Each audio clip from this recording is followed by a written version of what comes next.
fights with passion, and he inspires. Are you ready for a war?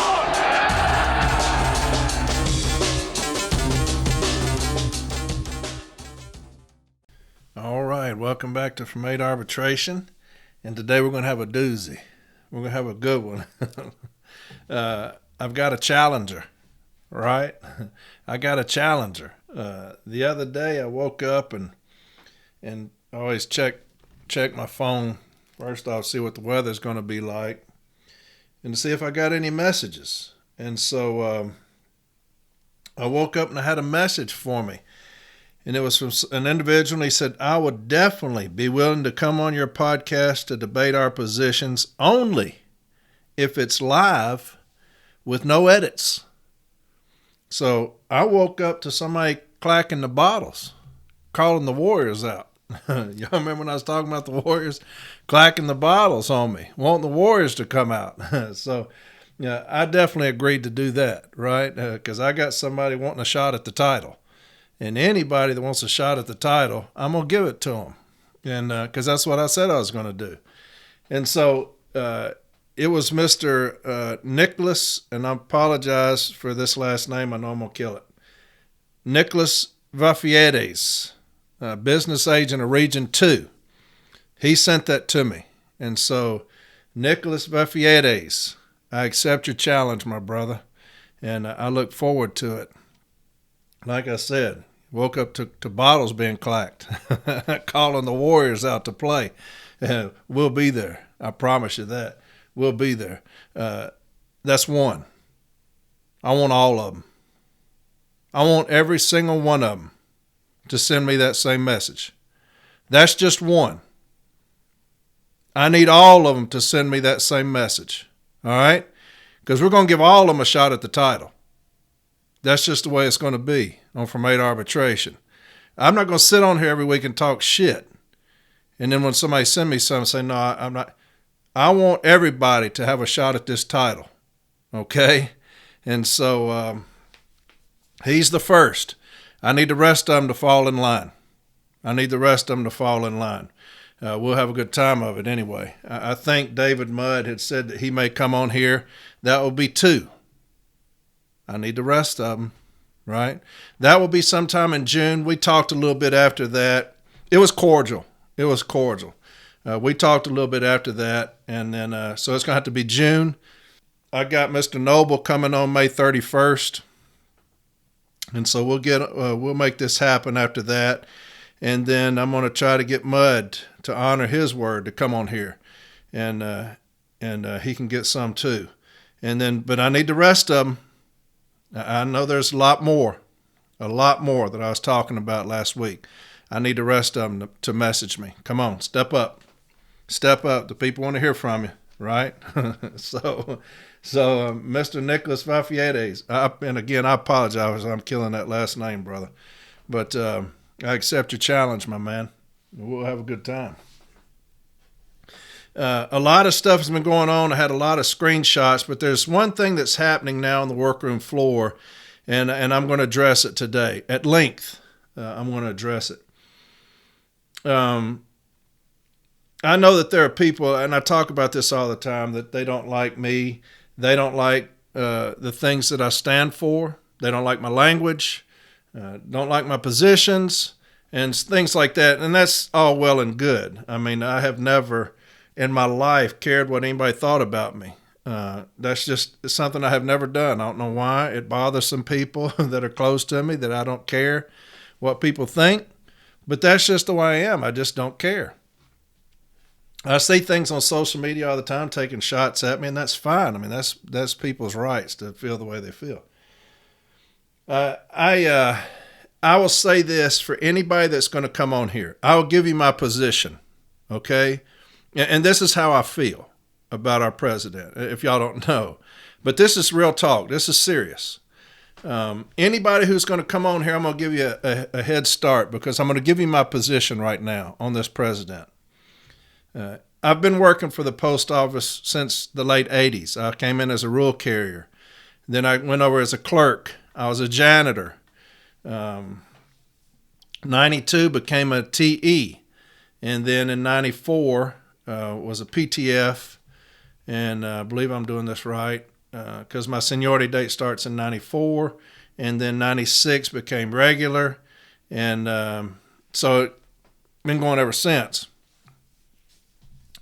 In the 30 years that I've been associated with a city letter carrier craft, I've seen it all. When I came in, we were still in Jeeps, and we had no parcels. It was all mail. We didn't have DPS yet. You still stuck your letters in your flats, and you'd have just trays and trays of letters that you had to stick. And then we came in with DPS, seen all that, automation, seen all of that. LLVs came in, FFVs came in after that.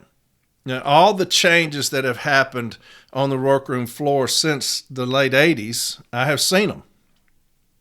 In that time, I have never seen a president as bad as the one that we have right now.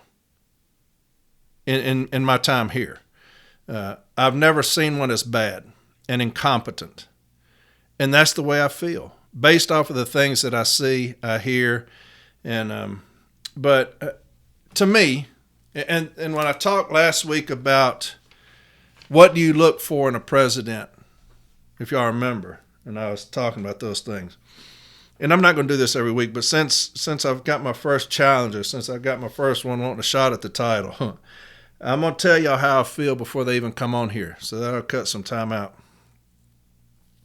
This president's refusal to take responsibility for his actions is telling. It's telling. His inability to tell the truth is legendary. And if you saw the Weir Report and his rebuttal, that's just a few of the things. But his inability to tell the truth is legendary. His inability to be remorseful for the things that he's done is tragic. And you look at they came out with the results of the charges here. They came out with it, and they said that based off of that, he's going to have to do a public service announcement. Why would it have to take that? Why would it have to take that as part of an agreement to do that? All hell's raining down on him. And he does nothing to come out and show his people that he's remorseful. It's because of his narcissistic tendencies. But his inability to be remorseful is tragic. His penchant for blaming others when he's caught is despicable. It truly is. When talking about the DUI, he said it was the cop's fault. He wasn't intoxicated. And I'll say this again about my friend Susie Miller. And because to me it's the perfect example. And it's the reason why when I call them out of their name, call all of them out of their name. And I see some people say, well, he shouldn't be calling people out of their name. I will always and forever call them out of their name because of what he said to my friend Susie Miller. I will always call them out of their name. And that's just who I am. Call me an asshole, whatever. I'll be that. But here's Susie Miller now. The lady that he did that to is a president of a small branch, right? She's a hellraiser. I'm talking about a damn hellraiser, son. Kicks management's ass. I wish every shop steward had her passion to kick management's ass. I know this for a fact. She's called me. She's called JB looking for help on things, and we've helped her. She is a real ass kicker of a steward and president. Now, her son's in a different branch, okay? But he had these issues come up he had some restrictions and stuff, and management completely fucked him over. It was a very easy grievance, and that was what I told y'all when I said just file the grievance. That was what I was talking about. It's because he had a set of restrictions, and they brought him a piece of paper to sign, one that they had written. It was a locally generated form. It was not a PS form. They just wrote up something, came to him and told him to sign it. He refused to sign it. They told him after that they no longer had work for him. The work that he had been doing, when he didn't sign that, they no longer have work. The work is still there. But because he didn't sign that piece of paper, We no longer have work for you. She goes to the business agent's office. They refuse to help her. To a man, they refuse to help this woman. Not one of them in the business agent's office reached out to help her. I talked to them personally about it, told them what the grievance was. I talked to the informal and formal at that branch about the grievance and what to file. Nobody would help her. Nobody. So she has to go the EEO route, and she represents her son, and they win. All of his back pay, he's back to work, okay? And that's when they said, we didn't know we were wrong because the union never filed a grievance. That's the reason I said, just file the damn grievance. That's what I'm talking about. She had another son who was murdered in cold blood. And that's in the report, in the Weir report. It talks about that, about her son being murdered, and talks about my friend Brian Buttrey and her were friends. And so Brian and his wife go down to the funeral to be with her because they're close as well. Goes to Tunica for regional training, pays her own way. And you saw in the report Renfro was saying, how do you pay you using your union's dues to come down here and your branch isn't that big? She's like, hey, I'm paying my own way. So here's a young lady that's paying her own way to this regional training because she wants to educate herself. A very powerful branch president in a very small branch, a hellraiser of a steward. Okay, so she's the perfect example of what you would want to be as a shop steward. Okay, paying your own way to training so that you can get all that you can get so that you can help your members. Dealing with the loss of her son.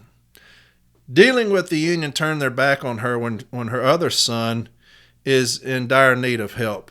Okay, so that's the mindset that she's got.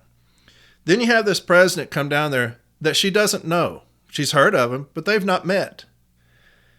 And he strongs-arm her, and it's in the report that he strongs-armed this girl. He says, I got aggressive with her. And then he starts lying, saying that Buttrey was so far down. Even the business agent said, he's about 20 feet, 15, 20 feet. So they're backing up the president, right? And I'll tell you exactly what I told Mr. Weir when he talked to me. He called me a couple of times and we talked. In this bar area, there's a long couch and then there's tables. The tables are about, you had to turn sideways to get in, so what's that, 2 feet apart? There at the very end table, there's a little partition there to block it off, the very end table. Then there's another table, and then Buttrey's sitting at the third table. So what's that, 6 feet at the most? We were all sitting there at one point. All of us were sitting there. Even the people from the business agent's office. We were all sitting on that couch. They knew very well where he was at. We all got up at some point. Lou Drass came over, so I got up and we started talking. The others got up and they were walking away. Buttrey was still sitting at the same table when this conversation with Renfro and Susie was going on. And so they all lied about that, all of them, when they said that he was 15, 20 feet away. That's a blatant lie to protect the president. So all this goes down when he talks about the union. And he says, you have no loyalty to the NELC or to the union because she refuses to be strong-armed and merge with other branches. He said, because I want to make sure that my people are taken care of, and I feel like I'm the best for that. And so I'm going to stay the branch president. He gets angry with her and starts to strong-arm her. And that's in the report. Talks about how aggravated he was at a young lady wanting to do what she thought was best. And then he says, so you have no loyalty to the NLC. She says some things. She said, but, my loyalty is with Corey Walton because he's the one who helped me. And then he says, oh, so you're Corey's bitch. Now think about that. Oh, so you're Corey's bitch. You're Corey's female dog. That's what he says to this young lady. Buttrey gets involved. And all hell breaks loose. I hear it. So I turn around and I see Buttrey pointing at him, telling him he's going to beat his fucking ass. People are dragging him away. And they better be glad they did, because I know Buttrey, and he would have knocked all his teeth out if he could have got to him. For what he said about this young lady who, now remember, Buttrey and her are close. Buttrey's wife and him went down to her son's funeral when he got murdered. They're very close. And he said that about his friend. He better be thankful that he's got all of his teeth today, because if Buttrey would have got to him, he would not. The committee, the ones that I'm calling out, voted that wasn't substantial, what he did right there. I don't know about you and whoever listens. This is me only when I talk about this. This is my position only. When I talk about a president with integrity, that's what I want. A president with integrity, first and foremost. Have a president with integrity. When it goes to those places, you never have to worry about anything like that. Here is a child sent to do an adult's job. And that's a perfect example of that. Only a child would act like that. Only a child would handle a situation like that. An adult would not. An adult would have a conversation about merging. I don't want to merge at this time. Okay, well, let's think about it. Okay, here's the benefits of it. Let's think about merging with a larger branch. You can have more representation, more carriers. There's more unity. There's more power. There's, whatever the reason you want to merge. Just think about it. Instead, ends up calling her a bitch because she won't do it. So when you look at, when I say that his penchant for blaming others, in the report, he blames her. He blames her. In the report. Says that never happened. And Mr. Weir obviously said, yeah, in his opinion, it did happen. I believe that this president is directly responsible for the things that are going on the workroom floor right now.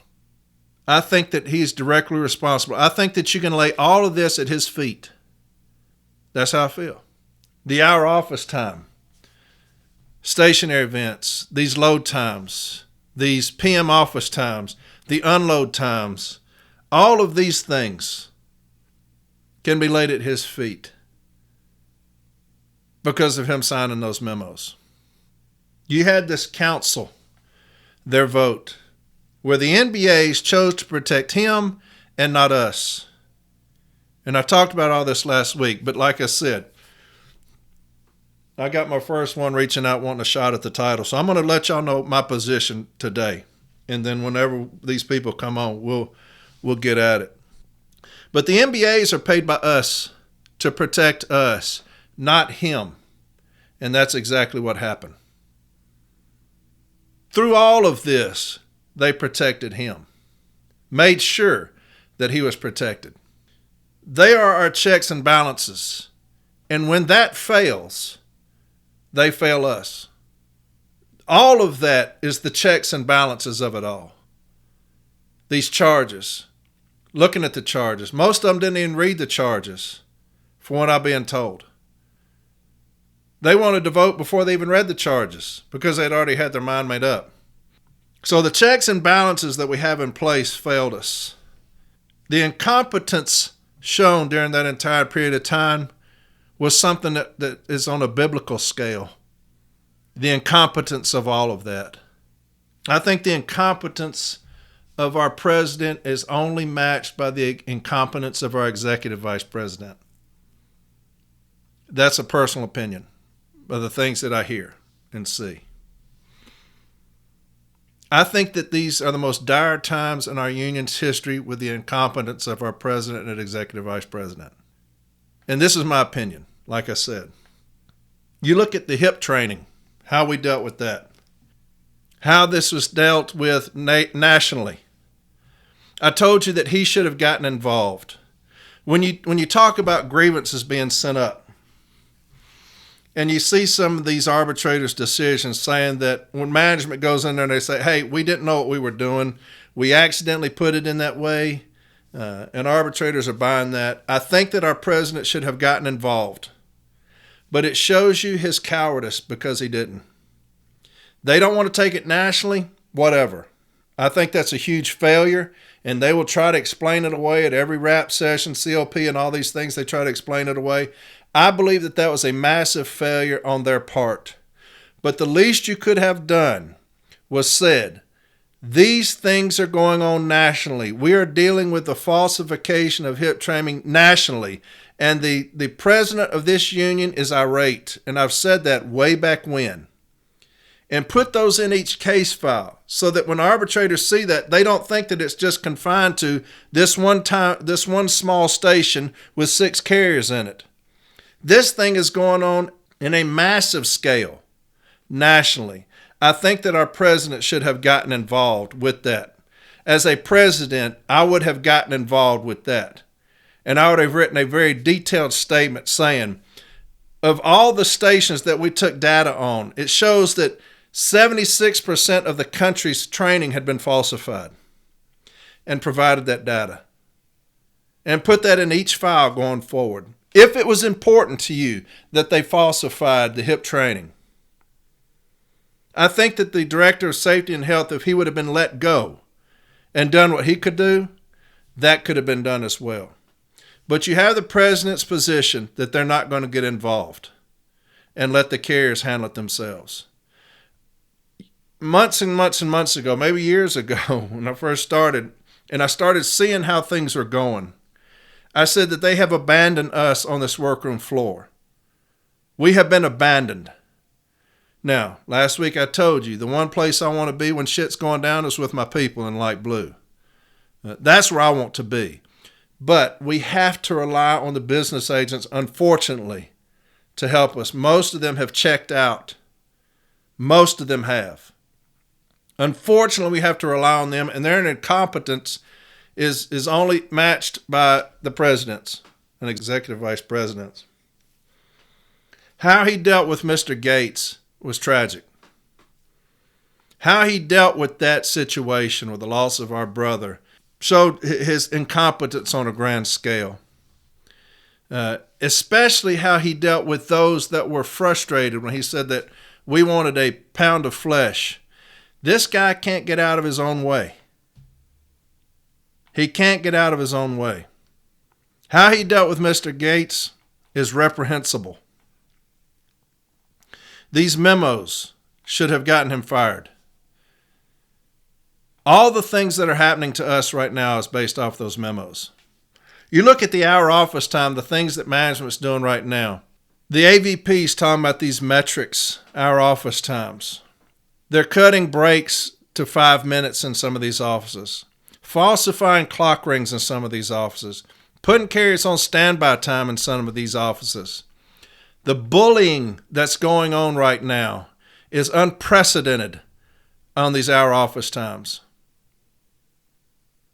And what have you heard from National? What have you heard in any of these rap sessions about it? When we talk about the pressing things for the city letter carriers right now, take the contract out of it. The city letter carrier can't do anything about that, about the contract. We can't do shit except wait. Right? The things that are pressing the city letter carrier right now on the workroom floor, what are the most pressing things that are happening on the workroom floor? The hour office time has to be number 1. Stationary events has to be number 2. Using these parameters as standards has to be number 3. You're going to have your Article 8 violations, those grievances and things like discipline and all those things. We've trained ourselves for years and years and years for those things. What are the most pressing things that we have going on right now? The things that management is abusing us the most on. The hour office time, what have you heard Renfro say about that?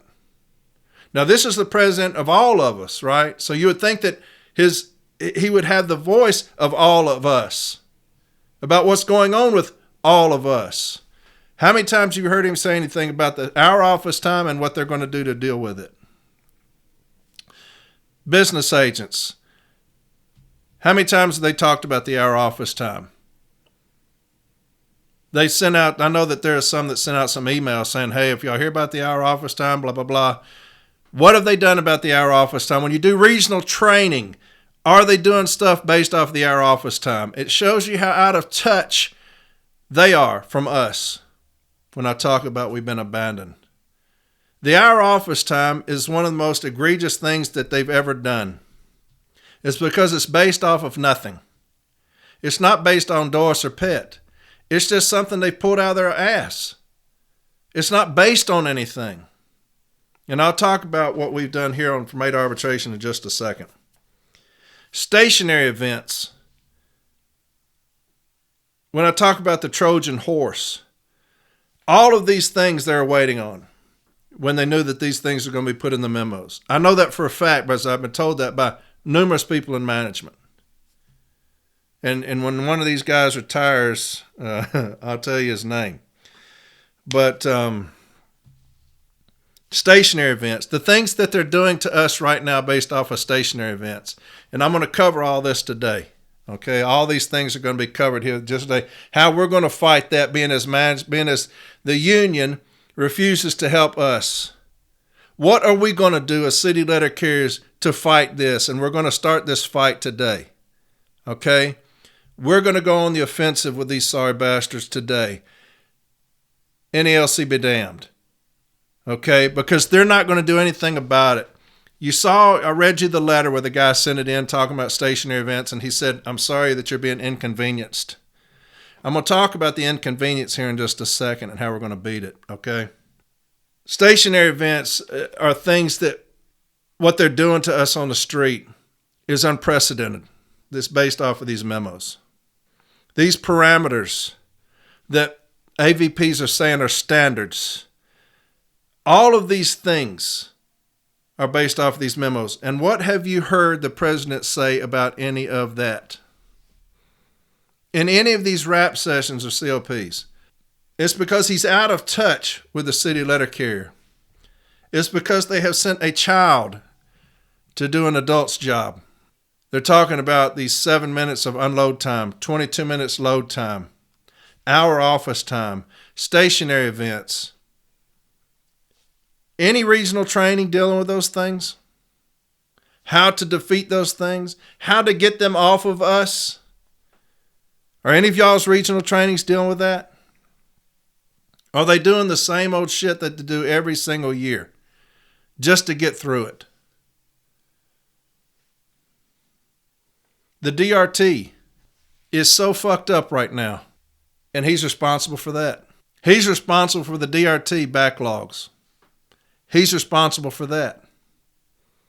You took those responsibilities away from Mr. Henry because you're bitter. You were bitter at that man. First off, because he's more of a man than you are. He's done much more than you have. He brings more street cred to the city letter carrier than you ever could. His accomplishments are legendary. Yours are laughable. You lied on the man trying to bruise his image and got caught, and they bailed you out of that. Those responsibilities were Mr. Henry's, the DRT. You took those away from him and gave him to Marshmallow Man, Pony Boy. And the DRT is as fucked up right now as it's ever been in our existence because of that. You've got a labor person, and I talk about this all the time. An individual from labor going in there and talking about we're no longer going to do cease and desists. When we talk about non-compliance, what are we going to do about non-compliance? How can we handle non-compliance, get a control on non-compliance? That's rampant, and I'll talk a little bit about some macaws in a second. Y'all know what a macaw is? Have y'all ever heard of a macaw? It's a bird. A macaw is a bird. They have they're like parrots. They can mimic speech. and I'm gonna show y'all some macaws here in just a second. They just mimic the president's speech. That's all they know how to do. So I'm gonna show y'all some examples of some macaws here in a second. But non-compliance. When you talk about labor coming in there and running roughshod over Barner, saying that the cease and desist are not going to do that anymore. And you look at all of these resolutions by the DRT, and I used to blame them all the time, only to find out it's coming from above them. All of these pre-arb sessions, when they're using this language, refusing to do cease and desist, all of that's because labor has punked us out. We will never get a handle on noncompliance. We just won't with this president because of his incompetence. But the DRT has been compromised because of this president. The backlog of cases is unbelievable. In New Orleans alone, 5,000 cases backlogged. And what are we doing about it? Well, it takes both sides. Then we need somebody more persuasive on our side. We need somebody more persuasive. But when they know that we're vulnerable and we're weak at the top, these are the things that happen. The state of our union right now, the state of the city letter carrier has never been like this. And it's because of y'all's president. You got labor saying that the cease and desist, we're weaponizing that. I told you that gentleman reached out the other day and was talking about his conversation with labor when they were talking to the DRT. I said they're weaponizing. Well, how so? Well, cease and desist. If you don't get it, what do you do? Well, we ask for an escalated remedy. That's weaponizing it. No. We want you to stop doing what you're doing. And we've bought that. It's because they cannot educate their own to abide by the contract. So we bent. We bent on that. Here's the problem I have with that. Management will get us for a failure to follow instructions, right? And they will discipline us for that up to removal. They will discipline us up to removal for failure to follow instructions. When they are given instructions to follow and they fail, they can fail that upwards of 100 times and nothing be done to them. So much so that now they have bent the rules and saying, hey, we're going to change the game and take away the cease and desist because y'all are using that against us. And we as a union said, okay. So management will hold us to the letter as far as failure to follow instructions. They will hold us to the letter. When we attempt to do that to them here at the local level, through the cease and desist, through the escalated monetary award for contract compliance, they came in and said, we're going to change the game. We're going to take away the cease and desist so you no longer can do that to us. And the union at that level said, okay, you will no longer be held responsible. There's a double standard, and the union is responsible for that double standard. I don't hold management responsible for anything because I say this all the time. I've said it since the beginning of my episodes. Management is the most dishonest human beings I've ever seen in my life. I've never seen a unit as dishonest as that. When I was at the jail, I trusted those inmates more than I do management. That's how I feel with all of them. They're dishonest. I know who they are. I don't have to guess. I know who they are. We are responsible for the things that are going on right now with the city letter carrier. It's because of our incompetence at the top. The double standard that's allowed to go on when they discipline us, but yet they don't hold themselves to the same standard and we let them off the hook for it. The S&DCs are getting no pushback whatsoever. None. I don't hear my president say anything about it. The toxic working environment on this workroom floor is at the highest level I've ever seen. And it's because of all of these things. It's a hodgepodge of all these things that have made the toxic working environment the worst it's ever been, as far as I'm concerned. And some may not feel that way, and that's fine. I lay that at his feet as well. For 30 years, I have seen my union fight. And they have fought and fought and fought. We have fought stationary events in the past and beat those. When they first came in with the scanners, when they was looking at your MSP scans, why did it take you 10 minutes in between this one? It was 5 minutes the other day, and it was, they used to do those games with us. We easily had that defeated.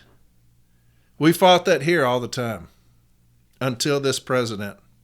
And he has pissed it all away. Everything that we have gained, he has pissed all of those gains away with one signature. He has turned this union over to labor and ops. Him and Pony Boy. And that's just the way I feel. Some people may think I'm crazy. That's all right. That's okay. But the things that have come in under his watch against us are unlike anything I've ever seen. And they have no answers. The things that are going on this workroom floor right now are directly responsible because of weak leadership, because our business agents are weaker than they've ever been. They were put in place to protect this piece of shit. And that's our fault. They ran unopposed. I should have run. Hell, I got kicked out, but I should have run. Because they put pawns in place to make sure that they could protect this president and not the city letter carrier. I will not let that happen again. This new ticket will not let that happen again. We will put people in place that will put the letter carrier first, not the establishment. What have your business agents done about any of this? What have they done about any of it? What training have they given y'all to deal with any of these things? What have you seen from the president of this union about any of these things? The executive vice president, what have you seen from him about any of these things that I've been talking about? What kind of training have they been giving y'all about any of these things? I'm going to go over some things that we've done from 8 arbitration. Okay? Things that it's almost like Nostradamus. Like we could see what's fixing to happen and trying to get people ready. Here's the things that we've done. If you look at episodes, all right? If you look at episodes, episode 149, we dealt with the hour office time. Episode 128 dealt with start time changes. Episode 105, we dealt with M1458. GPS data cannot be the sole determinant for discipline, dealt with stationary events. Episode 99, we dealt with M829, one-day count and inspection cannot be used to set a standard. We'll deal with that in a second. Episode 105 dealt with stationary events. Episode 78 dealt with the hour office time. Episode 58, we dealt with complete route protection. Episode 11 dealt with stationary events. Episode 74 dealt with relevancy letters, and I'll talk about the relevancy of that in here in just a second. Episode 68, we dealt with start time changes. Episode 69, we dealt with the 5-minute PM office time. Episode 67 dealt with red line policy. Episode 61 and 62, I read 1982, M1983, and 1984. Episode 66 was an entire episode dealt with the 3996. Episode 52, which is my favorite episode done by JB, is dealt with DOAS, PET, 3996, the red line policy. M1444, we have no set pace. M1769, we have no set pace. M1664, DOAS projections. M536, M814, the right to verify accounts. All of those things have been getting us ready for what's going on right now. When you talk about the hour office time, we've done several. Talk about stationary events, we've done several. Talk about the things that we're supposed to do to protect our routes. We did that. We talked about those in several episodes. All of these things is because we see what's fixing to happen or what's been happening, and we're trying to get people educated. And yet we're the bad guys. Right? We're the bad guys. To the macaws, the parrots, the puppets. We're the bad guys. You look at management attempting to now say that we have no fixed office time. They're starting to reduce it from an hour to 55 minutes to 45 minutes. I'm going to go over the U.S. Postal Service expanded vehicle safety check. This is out of the M41 handbook. Now listen to this. And if you're doing this every morning, this is part of your fixed office time. It's Exhibit 832.1. U.S. Postal Service expanded vehicle safety check. And I just wanted to read this to you because a lot of people reached out saying they're saying that they no longer have fixed office time, which is completely false, blatantly false. They're trying to say that so they can do away with this. They can implement this hour office time, which your business agents aren't helping you with, or the president isn't addressing. But we will here. Expanded vehicle safety check. Listen to all these things now. Number 1, look under the body for oil and water leaks. Number 2, inspect 2 front tires for inflation and wear. Number 3, check your hood latches. Number 4, check front for body damage. Number 5, check left side for body damage. Number 6, check left door lock. Number 7, check for rear end leaks. Number 8, check all rear tires for inflation and wear. Number 9, check rear for body damage. Number 10, check rear door lock. Number 11, check right side for body damage. Number 12, check right door lock. Number 13, open door and move into driving position. Number 14, start the engine. If in closed area, wait until after step 21. Number 15, with assistance, adjust pot lid and left front mirror. Number 16, with assistance, check headlights, tail lights, brake lights, 4-way flashers, and directional signals, front and rear. Number 17, adjust right side rear view mirror. Number 18, adjust center rear view mirror. Number 19, check steering wheel play. Number 20, check accident report kit. Number 21, check window locks. Number 22, check windshield wipers and washers. Number 23, check your horn. Number 24, check your gauges. Gas gauge requires 30 seconds for warm-up. You hear that? Gas gauge requires 30 seconds for warm-up. Number 25, check foot brake. No more than 2 inches of free play. Number 26, check handbrake. Number 27, check seatbelt and fasten. Note, this checklist has been programmed to take the driver in a logical sequence around the right-hand drive vehicle with a minimum of lost motion. For left-hand drive vehicles, work from right side to rear to left side beginning at item 5. Items 15 and 16, if no assistance readily available, handle personally. So there's your expanded vehicle safety check. Do that every day. That's part of your fixed office time. Okay, so anyway, I just wanted to do that, but so yeah, back on all this, all these things, I believe that the president is directly responsible for. I think he's the worst in our existence, and so with that being said, for those of y'all who are coming on to get a shot at this title, that's how I feel. Okay, I think I'm gonna read some things to you. And then I'm going to get into what I'm talking about. We're already into 45 minutes, so this is going to be a long one. But when I say that we have been conditioned, and I talked about this a long time ago, that we're being conditioned. I think that when they beat us down so long, we're being conditioned. I see so many people on social media saying that, hell, they just keep coming after me. I just quit taking my lunch and breaks. That's conditioning us. You see people on our side that are defending management. That's conditioning us. When you see our executive vice president giving in to labor because they just don't want to put up that fight, that's conditioning us. When you see our president no longer fight for us, no longer fight, talking about HIP, talking about Mr. Gates, talking about these S&DCs, talking about these memos that have been a failure, when you see him just quit fighting, that's conditioning us. Our branch presidents and our business agents no longer fighting. They're just tired of it, wanting to get out. They're conditioning us. I read some things the other day that I thought were quite comical, but they were sad at the same time.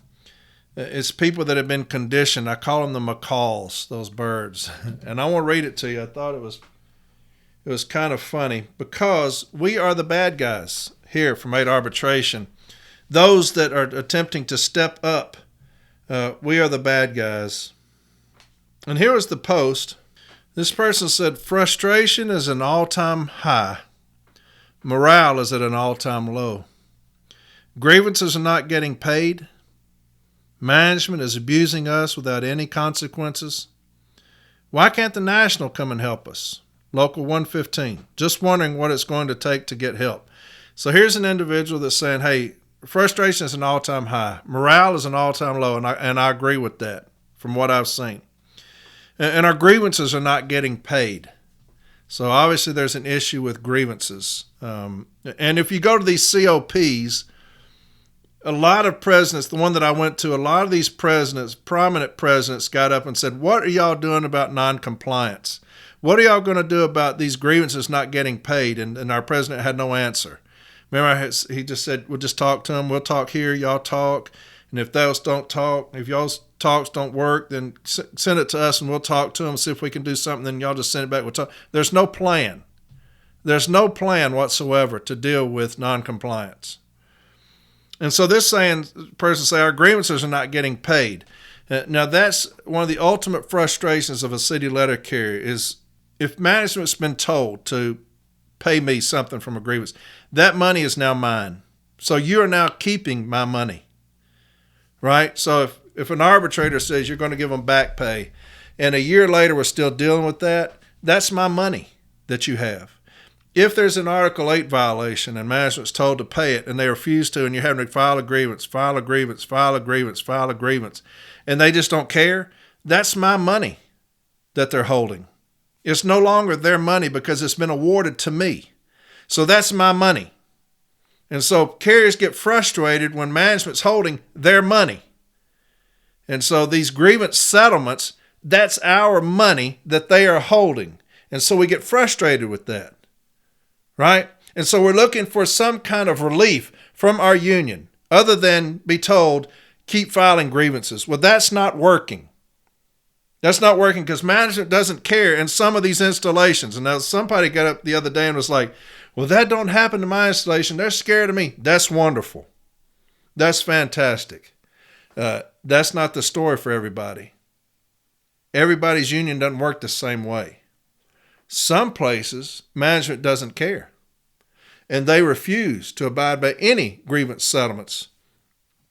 Do you know how I know that? There's a document that was written about it. You know what it's called? M1517. And I'm going to read it for you in just a second. But here's the response that caught my attention. Here's an individual, and this is what he comes in and says. Agreed. Many times I have asked that our national president swoop down from a helicopter and burst through a window of our post office to come and save the day. Alas, it has never happened. We have been forced to attend union trainings, as well as educating ourselves to file the proper grievances to keep management in check. We have been successful, but it took people in our branch actually getting off their ass and doing something themselves to accomplish our goals. So here's the response to a gentleman saying, coming on a Facebook page, looking for help, saying, our grievances are not getting paid. We're having an issue of our morale. This person said, hey, get off your ass. It's your fault. It's not management's fault. It's your fault. This person said, why can't National come and help? It's your fault because you're on your ass. You're not filing the proper grievances. That's a macaw. That's somebody that's puppeting, parroting the president's position. The president who's non-existent, who refuses to get involved. These parrots, these macaws, get on these Facebook posts and they say, it's because you're not getting off of your ass. You're not going to trainings. This response has nothing to do with what this guy said. But you get people so bitter when they say, hey, why is National not helping? Oh, you don't talk about National to me. You don't talk about National around us. We kiss their ass. You're not going to talk about them. You're not going to talk about your union helping. You need to get off your ass. So, and then it keeps going. Here's another individual came in, which is how a union works. Unfortunately, too many people think National can magically wave their wand and everything will be wonderful, and management will follow the contract forevermore. What does that have to do with what that man said? He just said, hey, in my office it's an all-time low, man. In our branch it's an all-time low. Morale's at an all-time low. Our grievances aren't getting paid. Obviously there's a substantial problem there. Why can't National come in and help? Here's what he's met with. Unfortunately, too many people think National can magically wave their wand and everything will be wonderful and management will follow the contract forevermore. Being in a union means getting down and dirty and fighting for our rights every day on the workroom floor. Don't listen to anyone who tells you if they were National president, everything would be wonderful. And we'd have a contract the likes of which we've never seen. And I don't know anybody that said that, but that's what that guy got met with there. Another ass kisser for National. Don't say anything about National. Don't say anything about them getting involved and helping. Don't say anything about non-compliance. What are we going to do about non-compliance? Like I said in COP, all these presidents were in the National president's ass saying, do something about non-compliance. It's nationwide. Management just doesn't care. They're not paying these grievances out. We had one it was like a year and a half old. They continue to file grievances. What do you do? This individual's reaching out for help. And what has he met with? 2 boneheads, 2 macaws, faulting him because he dared ask National to help. It keeps going. Here's another guy. But I'm already hearing that weekly. What is he talking about? He's already hearing that weekly. If you got to say something, say it. Don't be a little bitch.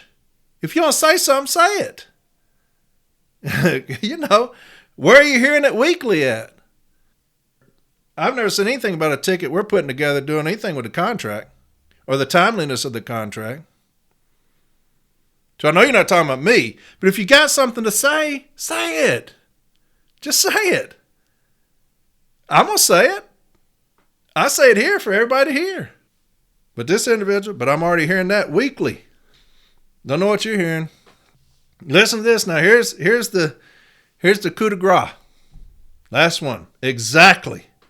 I have heard so much talk of a group of lions that are going to take over the NELC and get us everything we've ever wanted. Now, who's he talking about?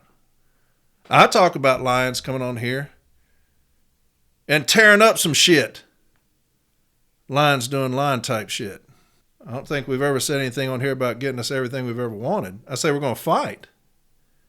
We're raising up fighters, raising up lions, picking up the flag and fighting.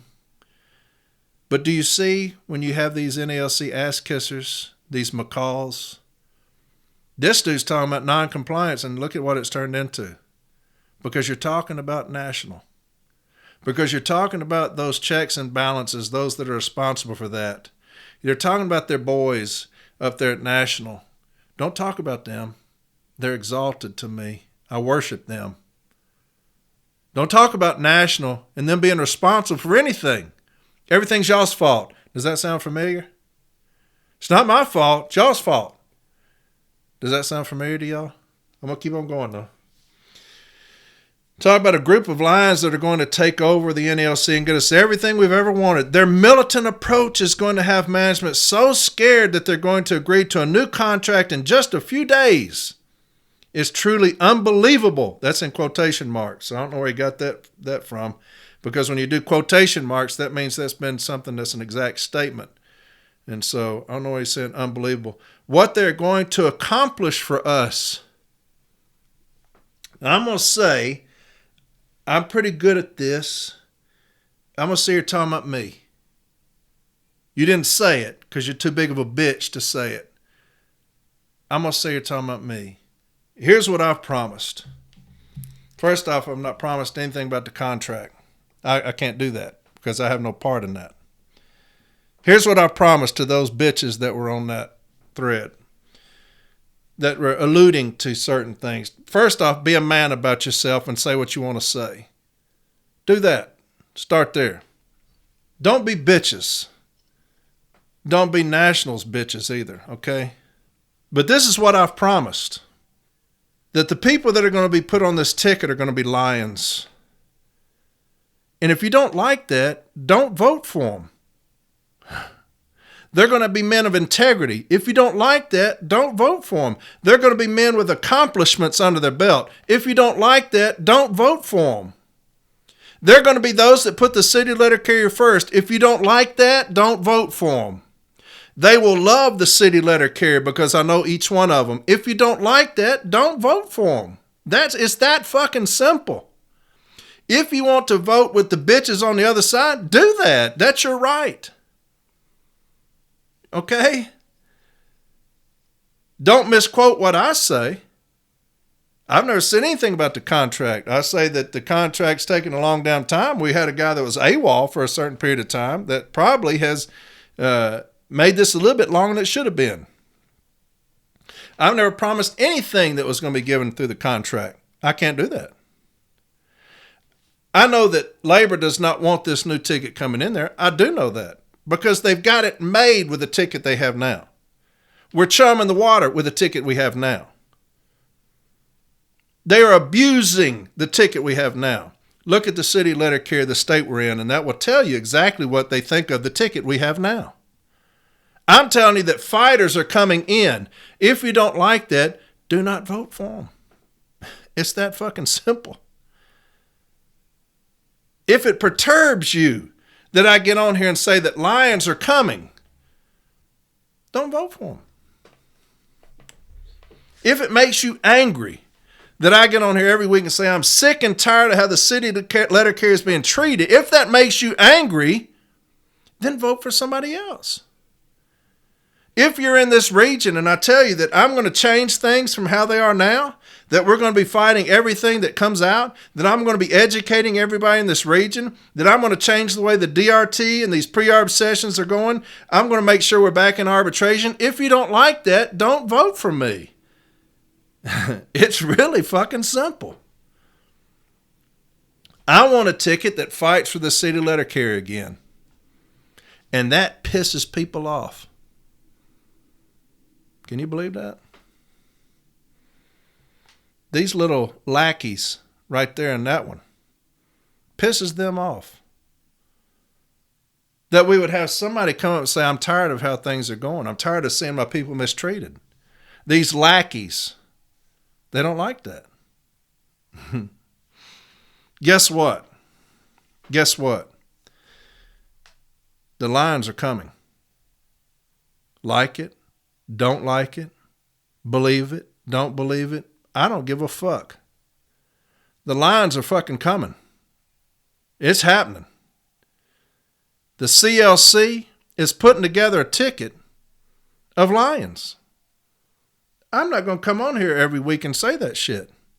I'm sick of how my union is going right now, how it's being run right now. It's not been like this in 30 years that I've been here. I have never seen it as weak as it is right now with the leadership that we have. That's my opinion.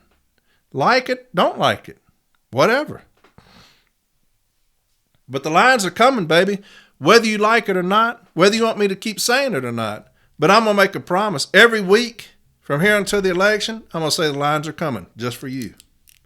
All right? I'm going to put that on my whiteboard up here. Every week say the lions are coming because you got some macaws out there. You got some lackeys out there that don't like it. It irritates them. So make sure you say it every fucking week because I love irritating motherfuckers.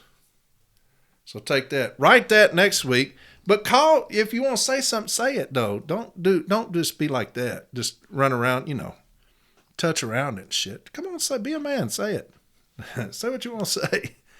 Listen to it every week. What do you listen to every week? Huh? What do you hear every week? Where do you hear it from?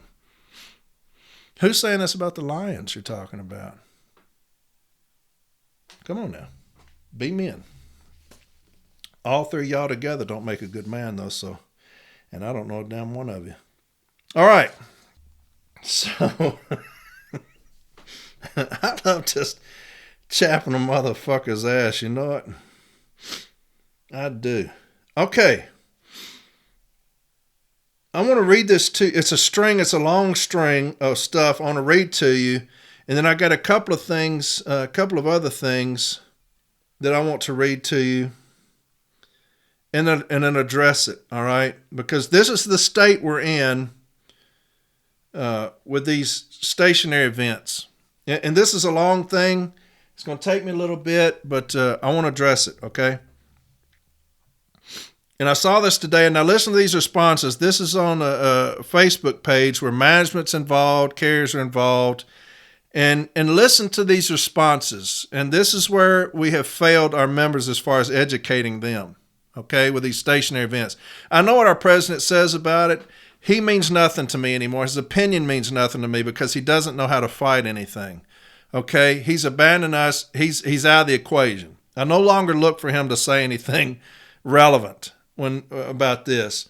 And even my business agent is irrelevant on this because he's been flat played out on these stationary events. When I talked about the having that grievance where we had management and it was going to arbitration, and the B team used Renfro's name, and I called up there wanting him to testify, and he never contacted me. And our business agent just withdrew it, right? I said, please don't withdraw it. I'll win it. No, he just withdrew the case. He didn't even let me lose it. He just withdrew it. And that's because he got punked out by labor. If y'all watch basketball, when you got somebody that's got just a sick crossover, and you see him just break the ankles of the defender and even knock the shoes off, that's what labor did to my business agent on this stationary event. They hit him with a crossover. And so just juked him out of his fucking shoes, broke both his ankles.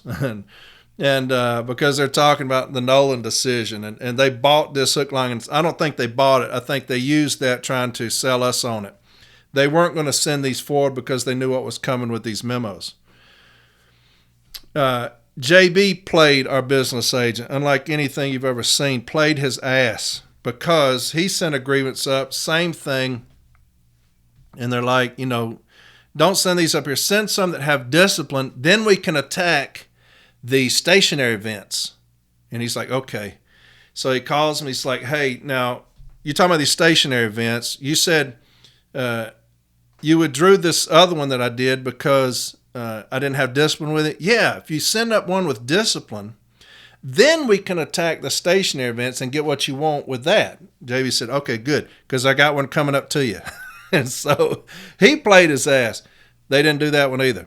So they're just not going to take them forward, these stationary events, because they're macaws, they're lackeys. They're not going to do it. So it's left up to us down here to address it. And so when I say that the carriers are going to go on the offensive, that's what we're going to start doing with these stationary events and how they're doing us on the street. But I want to read this to you so that you can hear some of these comments and how bad it's gotten on the workroom floor. Now, this is supervisors as well, managers as well. And here's the guy's post. Can you be disciplined for stationary time via the scanner? I was always told the scanner can be used as a helping tool, but data couldn't be used as a way to discipline you. I'm not being threatened, but management keeps telling us it's the new weekly thing the higher-ups are fussing about in meetings, and they keep saying I'm showing up on reports for going a minute over my break. I take my first break in a small parking lot, usually take my 10-minute, then pull up to my packages on order for the next part of my route. Not sure why I got to jump through further hoops to please some report when I don't even believe it matters as far as discipline. And so here's the comments. Nope, you can say I took my 10, then the other minute was working getting my mail together. Exactly what I said. They asked to pull away from the break spot enough that I would be pinged in a different location so I wouldn't show up on the report. I just don't really feel like doing that or changing my routine to please some dude on a teleconference call that's probably never carried a daily mail in his life. Not frustrated with management. They're just filtering down from their bosses. Here's another one. Your fine there has been settlement stating the scanner data alone can't be used for disciplinary reasons. The scanner gets pinged every minute, so on breadcrumbs, if you sat somewhere for 10 minutes, there will be 10 numbered dots, i.e. 21, 22, 23, etc. Then on the DMs, it tells them this person sat for 10 minutes at this time, at this location. It's crazy. Just keep doing you, and if they try and discipline, get your union steward involved and start filing grievances. This person said the union will tell you to do the same thing. You'd try to play the game, unfortunately.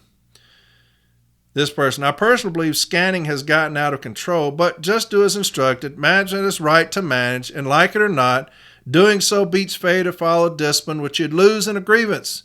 It's not a big deal. Just do it. There are bigger fish to fry. They cried I was at places at a CBU apartment building route too long, my second time doing it on a Monday. Really? How long were you there? How long have you been doing this job for? And just tell them you're doing your job in a safe manner. Another one. I agree, and normally I would, but if there was ever a grievance, it would automatically go in my favor. I don't have the energy to argue with management. I want to, but I'm not dancing when I don't want to. I have been filling in for a 204B. We are getting questioned every single day about stationary events. It's ridiculous. We have to give a reason for each one daily. Play the game. They tell you that you're sitting still for too long, so move 5 feet. I've been told I'm getting flagged 11-minute breaks and 31-minute lunch. Just move a bit. So we're trying to beat these stationary events by coming up with these games. Scanner activity can prompt an investigation. More to it than that, but ultimately, yes. Talking about the disciplinary.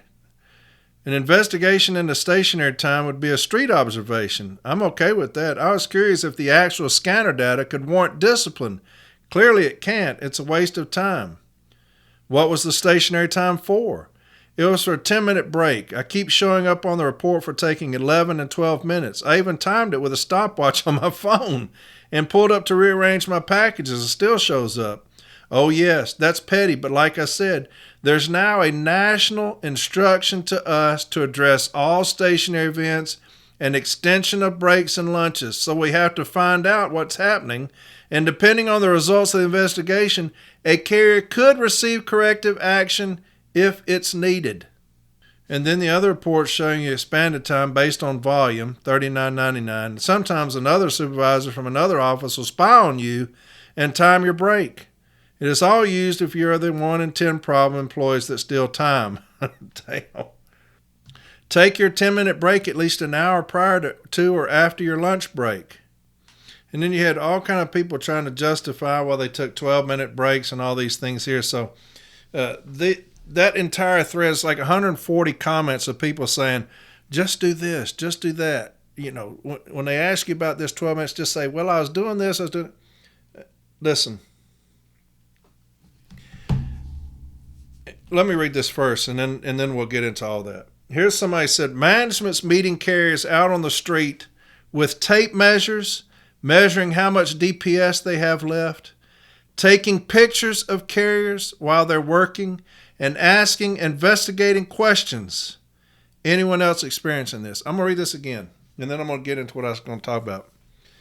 Management meeting carriers out on the street with tape measures, measuring how much DPS they have left, taking pictures of carriers while they're working, and asking investigating questions. Anyone else experiencing this?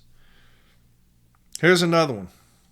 I had a supervisor yesterday come out to one of my condos and measure my DPS and my flats with a yardstick and take pictures. He has to send it in as a PowerPoint presentation to district. Allegedly, I took longer in the condos the day before than I should have. Can y'all believe that shit? So this is what's going on now with your stationary events. They're coming out measuring the mail with a yardstick, I guess linear measurement. Measuring the DPS, measuring your flats with a yardstick. They're videotaping us and taking pictures of us on the street. And then they're questioning us on the street. And what have y'all heard from your business agents about any of this? Anything? We're going to address it right now. Hopefully this won't take too long. First off, when they come out there and ask you the first question, what are you doing? I'm waiting on my shop steward. Should be your answer. Well, how long have you been sitting here? Long enough to wait on my shop steward. How much mail you got? Shop steward. It shows you've been stationary. Shop steward. Don't answer any questions. Shop steward. I need my shop steward. Well, this can't lead to shop steward. I'm invoking my wine garden rights.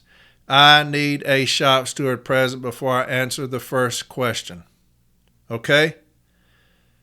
If your shop steward's allowed to come out there and they ask you a question, I was working. I was working. Well, it took you 12 minutes. What were you doing that 12 minutes? Working. I was working. There's no requirement for me to keep an itemized list of things that I do during my day. There's nothing in the M41, M39 handbook that requires me to keep an itemized list of things that I do when I'm on my route. There's no requirement of that. So if they say you're sitting here for 10 minutes, what were you doing? Working. What were you doing in that 10 minutes? Working. I want to know what you were doing. Working. That's all I'm required to say, because they are going solely off of scanner data. Right? Solely off of scanner data, and they cannot do that. When you say, well, I took my 10-minute break, and then I'm doing that, and then you're setting yourself up. Then if you give it any kind of response whatsoever other than I'm working, you're setting yourself up. Don't do that. I'm working. I was working. Make sure that you request a shop steward the second they roll up and ask you a question. If they start measuring your mail, I'm going to file a grievance on that. Okay? I'm filing a grievance on them measuring that mail. Shop stewards, if you want to know why they're doing that, if you don't know why they're taking pictures, if you want to know why they're measuring the mail, put in a request to investigate that supervisor and ask them those questions. What were you measuring the DPS for?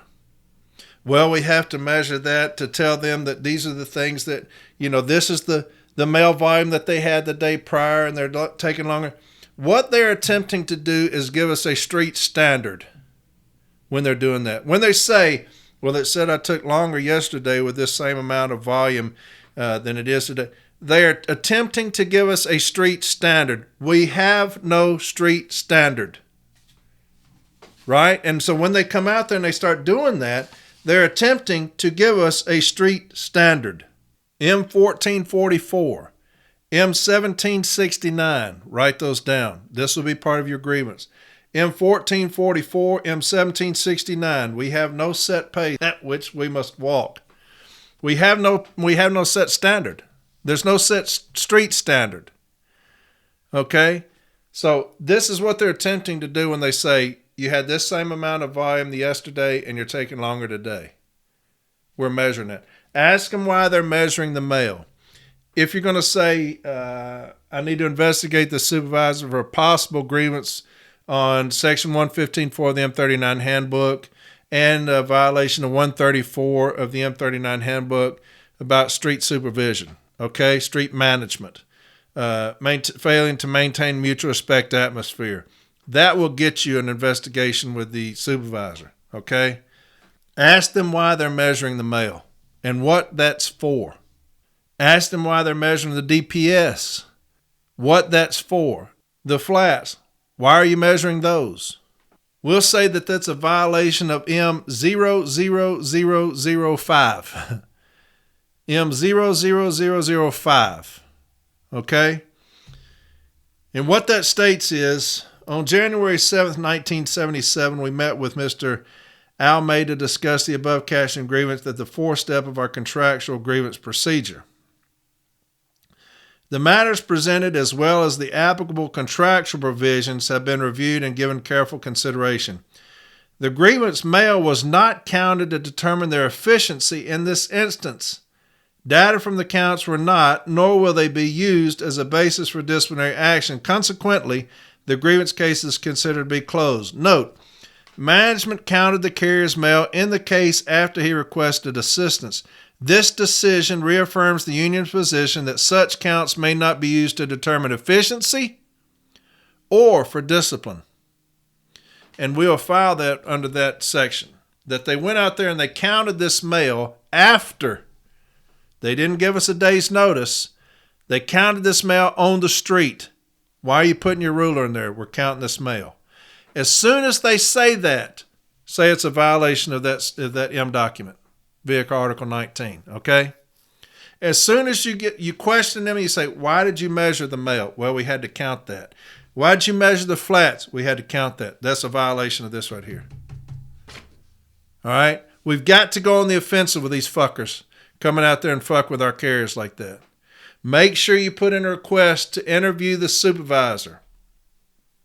I'm going to interview the supervisor for a possible violation of Article 19, Section 115.4 of the M39 Handbook, failing to maintain a mutual respect atmosphere. I'm going to also include 134, street management, spying and using covert techniques as a means of why they went out there. We watched you on the scanner. Well, and I'm going to go over 134 again here in a second. Why did you count that mail? When you took that ruler out there and you measured the DPS, why were you doing that? Well, we had to measure that and to count that mail and send that into district. Why? What does that show? Well, it shows that he had this much yesterday, and it had, what does a measure do? What does a tape measure do? What does a ruler show you? Get them on the record that they were trying to count that mail. Why did you hold that in that tub of flats or, linear measurement? That's a count of mail, right? A linear measurement is different than a piece count, but it's still a count of mail. So when they say that, we will say that they violated M0005. And we'll ask for a cease and desist and see if we can't stop them from going out on the street and doing that. When you say that they are videoing us, I'm going to put a B-team decision up when I went after an individual down in Mississippi. Anytime they take pictures of us, take pictures of our mail, take pictures or videos of me, okay? We're going to say that it's a violation of the National Agreement, Article 19, Section 134.21, 130.22 of the M39 Handbook, Administrative Support Manual, Section 273.172, MIAS 882-2007-6. All this stuff will be on here, so I know you're not going to write this down. By the way, they conducted street observations on the agreement on November 22nd. And what happened here was this manager this is one of the B-team decisions I tried to put in Memphis, and they wouldn't let me. But this manager was off work, and so she sees a carrier walking up to a house. She said her vehicle is running, so she starts videoing her. And so management's position was she wasn't employed for the Postal Service at the time. She was on her own time. She was off the clock. And so I said, well, how did management get the video? I need that. Well, it was email. Well, send me the email that she sent it in. Well, she sent it through her postal email. Well, she sent it through her postal email. She was on the clock. And so that's how I could hold her accountable. But it talks about ASM 273.172, addresses the use of CCTV, closed-circuit TV, in monitoring an employee's performance. Make sure you are getting this. I'm going to have Jeremy put this up on From 8 Arbitration on this episode, this B-team decision. Now, you can't use it because it didn't come from your installation. But it will have this verbiage in there for you. Plagiarize it. Copy it. Okay? And it talks about 273.172 policy, about their inability. The Postal Service uses CCTV systems for the protection of its employees. It talks about this thing, and then it says, the team agrees the above referenced material does not specifically address the situation at hand, but does provide some guidance in this area. The team agrees that if CCTVs should not be used for monitoring employees' work performance, then a video camera should not either. In accordance with AS 882-2007-6, if CCTV equipment to tape an employee in performance of their duties is not allowed, then neither is a video camera for monitoring employees' performance as stated in DRT 3091 in the file. And so get that language and file agreements against them using the video camera and taking pictures. And as part of the remedy, we'll ask for a cease and desist and that evidence be destroyed. Okay? You'll ask that the evidence be destroyed. Any video, any pictures, and you'll use that language out of that B-team decision. Get on this episode, get that B-team decision, and get that language out of the issue statement, and the verbiage is in there as well. Plagiarize that. So you got them coming out there. They're counting the mail. We're going to beat them on that. You got them coming out there and they're videoing us. We're going to address that. Okay? You got them coming out there asking us questions. We're going to address that. We need a shop steward. When the shop steward gets there, I was working. We have got to go on the offensive on these individuals. We've got to go on the offensive. Your business agents aren't going to do it. You've got to start educating people through social media about what's going on and how to defend themselves. Don't sit on there and say, well, just move up after 5 minutes. Don't do that. We should have addressed these stationary times long ago. It's through section 134 of the M39 handbook. I'm going to go over the 1517 and then the 134, and then we'll be done with it. In 1517, it deals with noncompliance, okay?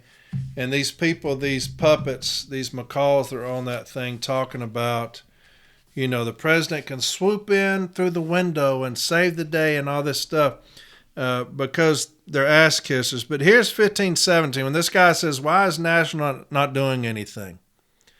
Here's 1517, and this was written 2002. Headquarters is currently responding to union concerns. Now, where is headquarters at? That's not local management, right? That's not local management. That's not installation management. That's not district-wide management. That's not area-wide management. That's national, is when it says headquarters is currently responding. So when this individual says, why is national not doing anything? And you got these idiots coming in there saying the president should swoop in, and that's exactly where this needs to be handled, is at the national level. So that gentleman was exactly right. And you had 3 damn clowns come in there and act like little bitches because somebody had the audacity to ask national to do something about the noncompliance. Noncompliance in this country is unlike anything we've ever seen. The noncompliance in this country is crazy right now. Go to a COP and listen to these presidents talk about the situations they have with noncompliance. You won't believe some of them. It has to come from our national president, the issues with the noncompliance. 1517 starts out, headquarters is currently responding to union concerns. Now, where did he hear that from? Union concerns. Do you think that they heard from union concerns at the station level? When they tell people to get off their asses and get involved, do you think that they heard that from the station level? Do you think that they heard those concerns from area level, district level, installation-wide level? I'm going to say when he says headquarters is currently responding to union concerns, that's the national level. Don't y'all? That some field offices are failing to comply with grievance settlements and arbitration awards. While all managers are aware that settlements reached in any stage of the grievance arbitration procedure are final and binding. I want to reiterate our policy on this subject, so it's a policy letter. But it says, while all managers are aware that settlements reached at any stage of the grievance arbitration procedure are final and binding. That means informal, formal, DRT, and arbitration. Any stage. That means informals are final and binding, right? That's what this letter says, the Donahoe letter. Here's the policy. Compliance with arbitration awards and grievance settlements is not optional.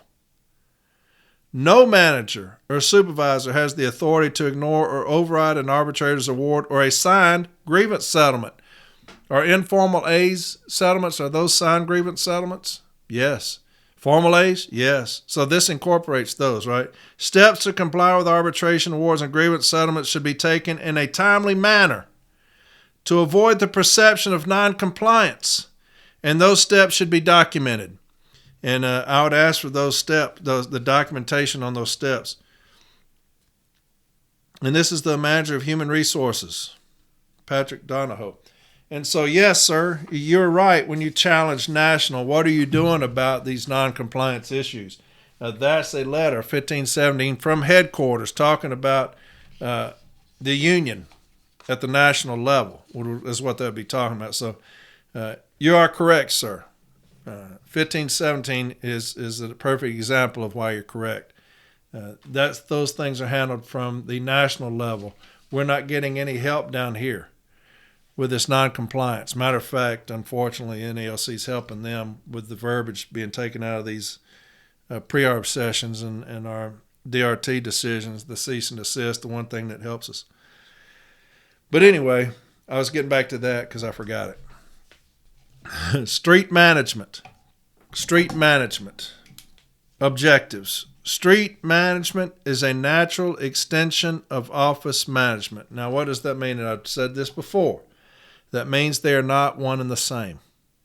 Street management is a natural extension of office management. That means they are not the same thing. So the first thing that I'm going to request when management goes out and they go to a carrier and they say, "You've been sitting here for so long." Well, how do you know? We were watching the scanner data. We were watching the computers, the laptops, watching you on the street. Right? The first thing I want to ask for is a tax clock ring for that day. If they're investigating us about things that happen on the street, I'm going to request the tax clock ring. Why? Because I want to show that during the period of time they're talking about, this carrier was on 721. He was on the street. When I show that he started on 721 at 10 a.m. and ended at 4 p.m., during that entire period of time, Section 134 encompasses that, right? Section 134 covers that period of time from 10 to 4 because he's 721. He's on street time. So that means that falls under the 134 purview, street management. When you go into arbitration, you'll show the arbitrator, this is not somebody who is in an office function that they're watching in his case. This was somebody who is on the street, which means that 134 of the M39 takes over at that point. The first click into 721, Section 134 of the M39 handbook takes over. It has to. That language has not been changed. I don't care what our bitch-ass president says about it's an inconvenience. It's contractual that that's what happens. The second I'm on 721, I'm covered by 134 of the M39 handbook, how they're going to deal with me. It's a violation of 134 if they're in the office saying anything to me about what's happening on the street. If they're in the office saying that I'm doing things on the street and they're witnessing that through a computer, it's a violation of 134. I'll read this language again, even though I've read it 5 million times, because our president has no fucking idea what he's talking about. And these lackey, like business agents like mine, have no fucking idea what they're talking about. They have allowed this to come into place with these memos, these stationary times. There's no fight whatsoever against management for doing what they're doing. None. It's because of the incompetence at the top of this union. But me, when I'm business agent, I will attack this every fucking day. I'll make sure that my people are educated on 134 of the M39 handbook about these stationary events, how we're going to attack those things. How if they come out and measure our mail, we're going to say that's a violation of MO5. Also, you didn't give me a one-day notice that you're going to count my mail. That is a count of mail when they're measuring that. It's a linear measurement. That is a count. When they come out on the route, we're going to say we're working. Business agents need to be helping us with that across this country, informing us, educating us on that. When they're videoing us and taking pictures of us, that is a violation that I just read to you. Our business agents need to be in the field educating us on that because this is management's new ploy. This is what they're doing. And we have no help from anybody who's tasked with helping us. When they come out there about stationary times and when they question us about stationary times, that is a violation of 134 of the M39 handbook. It just is, because I was on 721 time when that happened. That means I was on the street. And here's what street management says. Street management is a natural extension of office management. All carriers are to be notified to expect daily supervision on the street, just as they receive daily supervision in the office. Now, how do I receive daily supervision in the office? The supervisor's there watching me. The supervisor's there talking to me. The supervisor's confronting me. So if it says all carriers are to be notified to expect daily supervision on the street, just as they receive daily supervision in the office, that means you have to be with me. And I can prove that through the verbiage you're fixing to hear. For a delivery manager to fully understand and control the organization, the manager must be aware of any conditions that affect delivery anywhere within the service territory. 134.12, accompanying carriers on the street.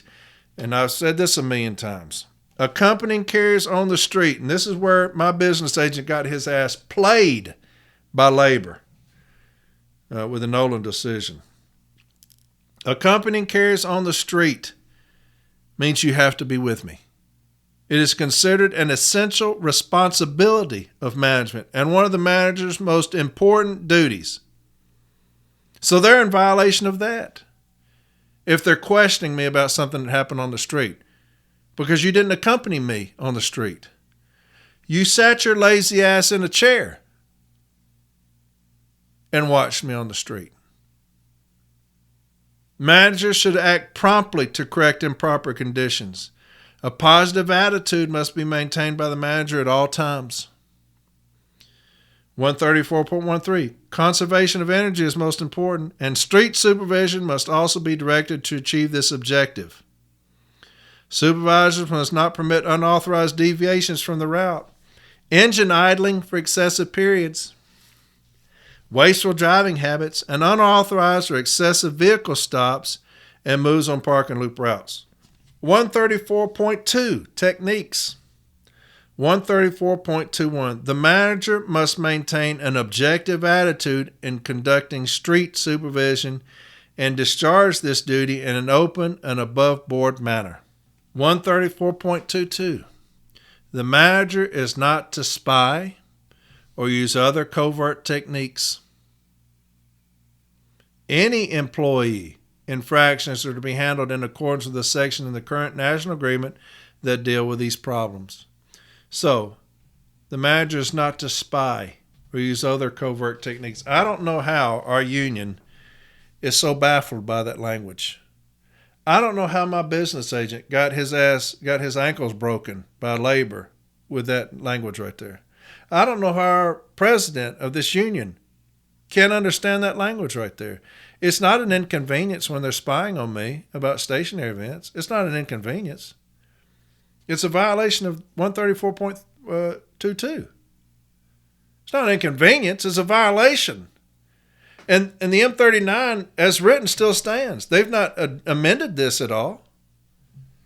The manager is not to spy or use other covert techniques. How do you know what I was doing on the street? I'm on 721 time. You were sitting in a chair. How did you know? I was watching you on the computer. That's a covert technique. I was watching you through your scanner. That's spying on me. That's a covert technique right there. You can't do it. Am I missing something? I don't get it. I don't get why we're having such a hard time with that. I'm on 721 time, which means I'm on the street, which means that these things here fall under that purview, like I said. I'm on the street. So 134 of the M39 takes over. You got to accompany me. You didn't. You sat in your office. You spied on me. You used covert techniques. 134.3, criteria for need. Certain criteria may call attention for individual street supervision. When overtime or auxiliary assistance is used frequently on a route, foot motorized, parcel post, collection relay. When a manager receives substantial evidence of loitering or other actions or lack of action by one or more employees, or when it is considered to be in the interest of the service, the manager may accompany the carrier on the street to determine the cause, or meet the carrier on the route and continue until such time as the manager is satisfied. No advance notice to the carrier is required. So if you want to come out there and you want to follow me around, that's fine. You can do that. What you can't do is you can't come out there and harass me, and you can't come out there and belittle me. You can't video me. You can't take pictures of me. You can't measure my mail, and you can't investigate me. Right? So, the new ploy, coming out there measuring our mail, we're going to attack that. Coming out there taking pictures of us, videos of us, we're going to attack that. Coming out there investigating us, we're going to attack that. Okay? We've got to put a stop to this shit as soon as it starts. Every business agent in the country should be out in the field right now taking care of these things. This stuff is happening nationwide. The hour office time is happening nationwide. Nothing from our president or business agents. We dealt with that extensively here on From 8 Arbitration. Stationary events, we've dealt with that extensively here on From 8 Arbitration. Now they're coming out there in the field watching us and measuring us and doing all these. Now we've covered that on From 8 Arbitration. Like us or don't like us, we're getting shit done. We're trying to help the city letter carrier. And if you don't like that, go fuck yourself. That's how I feel. You don't like us trying to educate the carrier about what's going on the workroom floor right now? Go fuck yourself. That's how I feel. I'm sick, like I said, I'm sick and fucking tired of how the city letter carrier is being done. This shit that's going on right now on the workroom floor should be smashed by the union. We should be railing on management right now. They have carte blanche to do whatever in the fuck they want to do right now. When I say it's unlike anything I've ever seen, I've never seen it this bad. The workroom floor is in shambles, with management coming in there doing all the things that they're doing off of this hour office time. Look at what they're doing just based off of the hour office time. Telling carriers that there's no fixed office time. Cutting out their breaks. Falsifying documentation. Put people on standby time when there's mail to be worked. Telling them to hurry up and get out of the office. Badgering them. Creating a hostile working environment based off of this hour office time. Where is the union? Now stationary events, rampant. One of those metrics, right? That's one of those metrics. Hour office time, stationary events, that's a metric of theirs. Where is the union on this? These stationary events. Now they're coming out in the field, measuring us, videoing us, taking pictures of us, trying to intimidate us. Where is the union at? Here's some things that were put up, and then I'm going to read one more thing and I'm going to be done with it. Here's some things that were put up in offices. Operational goals. Now they're going to say that, so they're going to say, "What? No, that's not. We're not telling them it's the policy. It's operational goals." But they're putting these up. Office time within 60 minutes. These are things that people had sent me. Work to workload. Supervisor will set expectations. Volume may determine less. Standards are 18 letters per minute or 8 flats per minute. Estimated every inch of letters equals 1 minute. And every inch of flats equals 1 minute. 70 pieces pulled down per minute. So office time within 60 minutes. Load time within 22 minutes. Measured by initial street move until depart geofence of the post office. So load time within 22 minutes. Unload time within 7 minutes. PM wrap up within 5 minutes. End tour by 6:30 p.m. with a 2-hour split unless authorized by a supervisor with $39.96. So you got the 60-minute office time, 22-minute load time, 7-minute unload time, and 5 minutes PM office time. Now, we've covered every single one of those things on From 8 Arbitration. All those things are a grievance. 22 minutes, that's a parameter. But like I said, because you put times on memos, and I know you are sick of hearing this, because you put times on memos, this is what happens. That's why I say you don't ever do that. You don't do it because this is exactly what happens. You had to see that. They have run with this now. It's still going on. The union still hasn't addressed it. The business agents haven't gone to the district managers and said, "Look, talk to me about this here. What are we doing? Why are we doing that?" The business agents need to be with district managers taking all these things in there and saying, "What are you doing here? Who's giving these directives? Because 60 minutes, where are you getting that from? These things are going to be grieved. Do you understand that? What about these 22 minutes? That's a parameter. That's not a standard. What are you doing here with 7 minutes? Are y'all doing this in each station? What's going on here? Nobody will get in this fight with us. Nobody. We've covered every single one of these things on From A to Arbitration. Here's another one. City carriers, they are watching 60 minutes of office time. Now, this is from another station. They are watching 60 minutes of office time and 22 minutes of load time.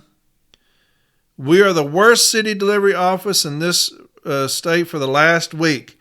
Therefore, you called attention to yourselves, and we get to fix it. Now, let me start that over. They're watching 60 minutes of office time and 22 minutes of loading time. Now, where'd they get that from? You see what I'm saying? This shit is rampant. Rampant. We're the worst city delivery office in this place for the last week. Therefore, you called attention to yourselves, and we get to fix it. Load parcels directly into your vehicle. No tag teams. No lining them out perfectly in order from start to finish. Load parcels for your first 1.5 hours. Then load the rest in the vehicle by sections and sort on the street time as needed. Do not touch, sort, or handle the DPS or bring in the office load directly into the vehicle. 1 hour, 22 minutes to case and load and break the geofence leaving the post office. We had a couple of inches of letters and flats today. It was light. How does that add up to over 60 minutes? We still had 2 routes not make it. Now, this would be a grievance, okay? This would be a grievance because you're not going to call us out. But this shit's rampant. But this is on Reddit now. I tell y'all to get on Reddit and Discord because there's a lot of great shit. But listen to this response on Reddit. Listen to how good this was. And this is the type of shit I'm talking about. Get on Reddit, get on Discord. Some great minds on there helping out. So from A to Arbitration, the Reddit page, here's what a guy says. 22-minute load time is not a standard, it's a parameter.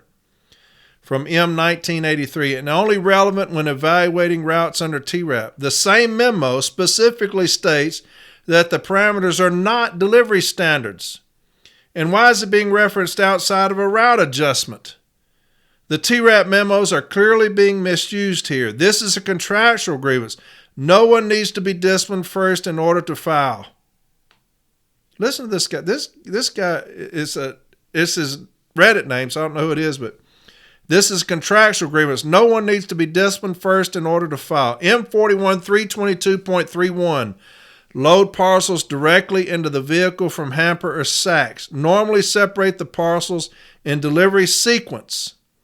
M39 125.1 states, when loading the vehicle, parcels must be arranged in delivery sequence where they will be convenient to the carrier. M39 125.25 repeats this instruction again and is literally titled in bold, Sequence Parcels When Loading. The management instruction in your photo says load parcels for your first 1-2 hours, then load the rest in the vehicle by sections and sort on street time as needed, which contradicts the M39 and the M41. Episode 149 describes how to defeat the 1 hour office time. We get 33 minutes of minimum fixed office time every day above and beyond the time it takes to actually case and pull down. Again, this is a minimum, not a maximum. 28 minutes of this minimum time allowance comes from the M39. The other 5 minutes comes from M1664. According to M385 and M39 141.2, the only way to determine a carrier's efficiency in the office is by conducting an 1838C on you that morning after 1 day's advance notice with a piece count. Otherwise, they're using linear measurements and DOAS projections, which have been rendered meaningless by M1664 and M1769. So this motherfucker came in here and killed it. What an answer. That's how you answer stuff, man. These bonehead bitches that were talking about lions and talking about the union president swinging in the windows and shit. Useless fucks. This right here is how you answer. one of the greatest answers I've ever seen. One of the greatest answers I've ever seen to that, somebody reaching out saying, hey, what about this right here? Right here's how you beat it. What a damn good answer, man. I don't know who this guy is, if it's a guy or girl, I don't know. Yoda Popinski. Yoda Popinski's is the Reddit name. But God, dog, he killed that. They killed that, man. But that's how you do it. You want to answer something? Answer it like that. Here's another thing. I'm going to read this and then I'm going to be done with it. But here's another. This is when I talk about conditioning. Here's the question. You have any information or heard anything about management going after stationary time? Management meeting carriers out on the street where they stationary time happened, asking them questions about it, and then taking pictures of their mail volume, and then them delivering mail and measuring their DPS. 3 carriers in my office have had this happen in the past week. So it's kind of the same thing we were talking about. Here, listen to this response. Now, this is when I talk about being conditioned. Now, this person's supposed to be pretty big in the union or works with nationals somewhat. But here's what I talk about when we're being conditioned. Rather than come out fighting, come out swinging, like we just did in this episode. Here's an individual's response. Not to purposefully disagree, but you're being recorded at all times. Now, first off, that's against the memos. Right? You're being recorded at all times. TRAP falls flat when specific time-wasting practices are brought up during the live week that had not been addressed by any local supervisor or manager ever before. You'll be hard-pressed to see a route inspection process that doesn't hone in on specific time-wasting practices by management. The defense is always that there's no documentation that they've been addressed and corrected before. The real message here is that every carrier know to request a steward when management conducts any kind of investigation on the street, as there are no street standards. Why even accept that there might be? Why giving any credence to management attempts to? So here, that second part was right, but here's where we've been conditioned. TRAP falls flat when specific time-wasting practices are brought up during the live week. What time-wasting practices? You will be hard-pressed to see a route inspection process that doesn't hone in on specific time-wasting practices. What time-wasting practices? This person sounds like management. To automatically go to that we're wasting time, there's some kind of time-wasting practice that we're doing. Because management says that there's some kind of stationary event, we must be wasting time. That's a management response. That is what I'm talking about when I say that we have been conditioned. That we are the bad guys. When I talk about the Stockholm Syndrome, when you get into a position, first off, that can't be grieved, but then you get in these rooms with management and they say, look at this carrier, look at this carrier, look at this time wasting, look at how much money they're costing us. Over time, it's like Chinese water torture would just drip, drip, drip, drip, drip. We have those union officials like this individual that cave to that, and they say, your time-wasting practices are messing up the TRAP process. It's your fault that this is happening. When you say TRAP falls flat when specific time-wasting practices are brought up during the live week, if I come in there and I say I'm working, you better agree with me as the union official. If they say during this entire period of time you've got 50 instances of stationary events, I was working. As a union official, you better agree with me. You better say there's nothing in here to show anything different. It doesn't fall flat on its face.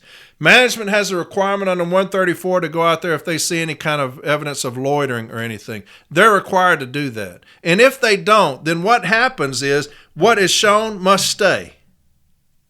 That's what it should be. Management has a responsibility under 134 to go out on the street and watch me. If they choose not to do that, if they choose to sit in their chair and not do shit like they always do, if that is their decision, then what you must do as a union official in that room under TRAP is say, this carrier's statement to me was they were working and there's nothing in this to show any different. Do not get on anything and say that it's our fault. We've got too many union officials doing that shit now with this weak leadership. These people have taken on the behavior and the attitude of this president. Too many of our union people right now are siding with management against letter carriers, and that is a direct reflection of their boss. Just like this individual here. Just like that individual there when he said, y'all's time-wasting practices, if they're not addressed. How dare you say that about us? You don't know what in the fuck we're doing either. How dare you say our time-wasting practices? You don't know shit. I know that management has a responsibility on 134 and they don't do it. They're too fucking lazy. These stationary events, what we have allowed them to do, has exempted them from doing their job. It has promoted them sitting in their chair not doing shit with us not attacking these stationary events. That is our fault that this shit is going on with these stationary events. We have coddled them and enabled them to do what they're doing with these stationary events. Because we didn't attack that from the beginning. Because we have cowardice in our business agent's office and cowardice at the president's position. Where they didn't come out strong about these stationary events, you better be out there under 134 watching my carriers, or else that's a grievance. You're not going to sit behind a desk and say these time-wasting practices and not know what the fuck's going on. Unfortunately, we have too many people like this individual that wrote there. Y'all's time-wasting practices. You don't know what the fuck I'm doing, man. You don't know shit. So, we got an uphill climb. All of that, we got an uphill climb, right? We're going to keep fighting it here. All right? We're going to keep fighting it here. Hopefully this has helped you, how we're going to deal with them coming out on the street and watching us and measuring our mail, okay, and videoing us, taking pictures. Hopefully that has helped you with that. I think it should have. But hopefully we'll get in this fight at some point from the business agent level. Hopefully we will. All right, that's it for, good God, 2 hours. That's it for this week. Next week, going to get back into some salted peanuts, get into some of these screenshots. But a lot of this has been coming down. It's been frustrating me about how they're doing my people, so I wanted to address it, okay? Get on Reddit. Get on Discord. Great things happening on those things, all right? Get on there. Y'all have a fantastic rest of the week, all right? Have a fantastic rest of the week. Get your people ready. Get your people ready for what happens when they come out to the street first off. Get your steward. Don't answer any questions. And any questions they have about me out there on the street, I was working. It's up to them to prove otherwise. And we'll say that it's based off 134. Use that M document. It talks about GPS data can't be the sole determinant for discipline if they try to do anything. And everything else we covered. All right? You have a fantastic rest of the week. Educate your people. Get them ready. And hey, the lines are coming. The lines are coming for you motherfuckers that agitates. We're coming, baby. We're coming. And I'll talk to y'all next Sunday, all right? I love you. Bye.